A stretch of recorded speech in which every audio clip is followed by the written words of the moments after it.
घरोघरी गणपती बाप्पांचं आगमन झाल्यानं आनंदाचं वातावरण आहे आणि त्याचसोबत आता या आनंदामध्ये आणखी भर टाकली आहे ती गौराईंनी। गोड गोजिऱ्या आणि साजिऱ्या अशा गौराई घरोघरी आलेल्या आहेत आणि त्यांचा पाहुणचार करताना गृहिणींची मोठी लगबग उडाली आहे। पाहूयात।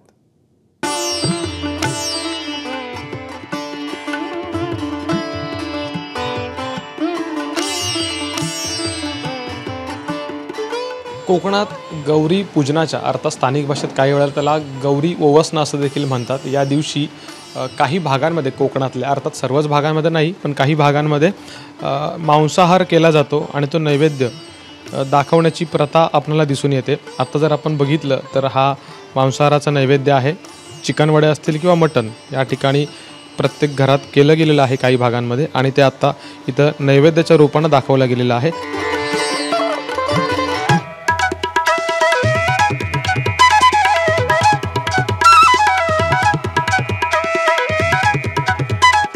आज हा नैवेद्य आहे ठरलेला नैवेद्य असतो। पुरणाच्या पोळीचा नैवेद्य असतो। पुरणाची पोळी 16 प्रकारच्या भाज्या बाकी सगळं फराळाचं आपण नेहमी आनंदाने जसं दिवाळीला करतो तसं या माहेरवाशिणी आनंदाने आलेल्या असतात। माहेरवाशिणी आलेल्याचा आनंद म्हणून त्यांच्यासाठी वेगवेगळ्या प्रकारचं फराळाचंही केलेलं असतं।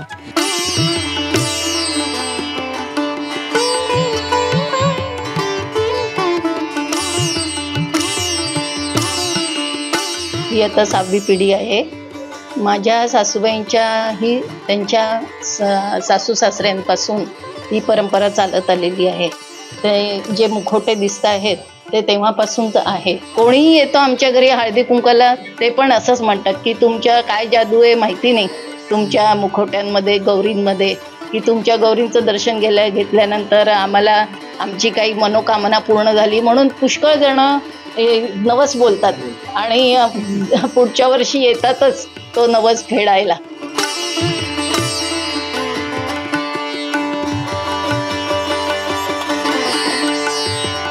ज्या गौऱ्या होसतात गौरी जी माहेरला जाते माहेरून तो परत तिच्या संगातीचे अंगरक्षक असतात घेऊन येतात आणि त्यांना निवेद्य म्हणून हा गणपतीला आम्ही भाजी किंवा वडे किंवा ते श्रीखंड असं दाखवलं जातो।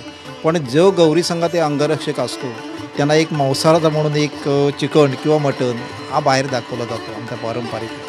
आणि ही प्रथा कोकणात आजही जशी पूर्वापार चालत आलेली आहे तशी आजही जपली जाते, चालवली जाते आणि ती फक्त काही भागांमध्ये आहे। संपूर्ण कोकणामध्ये ही प्रथा आपल्याला दिसून येत नाही।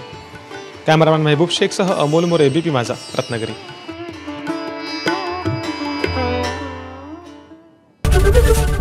एबीपी माझा, उघडा डोळे बघा नीट।